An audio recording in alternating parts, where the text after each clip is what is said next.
So it is another day to be grateful for the gift of life. Actually, I am Amanda Elo, and you're welcome to another episode of Faith on the Street. So as Christians, we always want to talk to God and tell Him one or two things in prayer. And some people think that you need to be really vocal and loud to get across to God, while others do not believe this. Today we're going into the street to find out about the act of praying in the midnight and raising your voice in praise and worship and prayers. Is this good or bad? How does it even reflect on you as a Christian and the people around you? Let's get into the street and see what people think about this. It's still Faith on the Street. Do not forget to join us on our different platforms on Facebook, Twitter, Instagram, YouTube. It is Faith on the Street. I'll be back.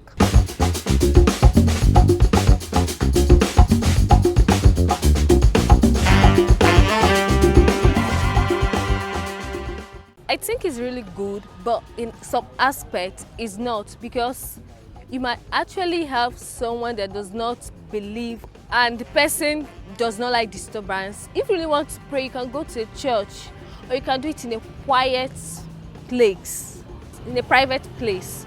To me, that should be a disturbance, because someone who wants to really talk to his God should move to a quiet place and talk to God calmly and quietly.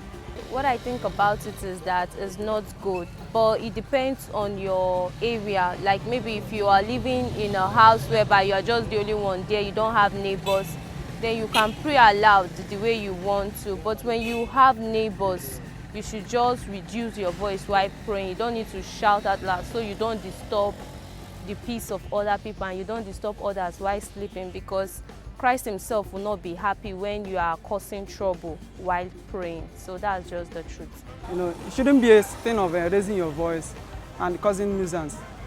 It can affect either your roommate or your friend, because you guys might not be in the same religion.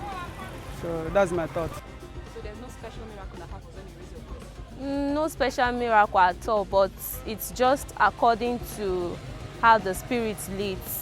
But your spirit doesn't have to lead you to be shouting every night and disturbing the neighborhood. That's just it. You don't really have to raise your voice for people to know that you are praying to God.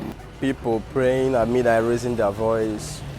Well, to me, to my own understanding or to my own life of prayer, I don't like to, raise my voice while praying. But if you want to check it in the other way around, it doesn't mean that it's wrong.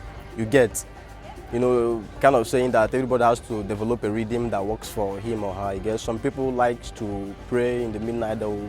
Some doesn't even know when they start shouting. You get. It's only they are moved by the Spirit.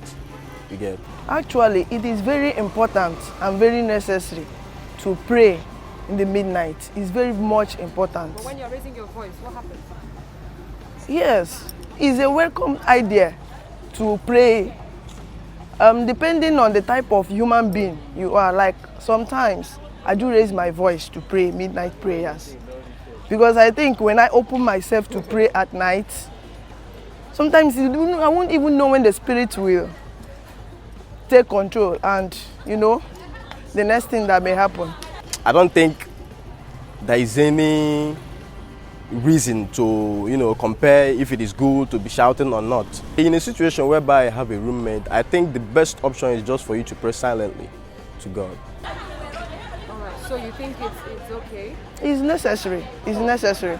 But I can't, because so other people are shouting during their prayers at night. Maybe I'm not the type of person that do shout at night.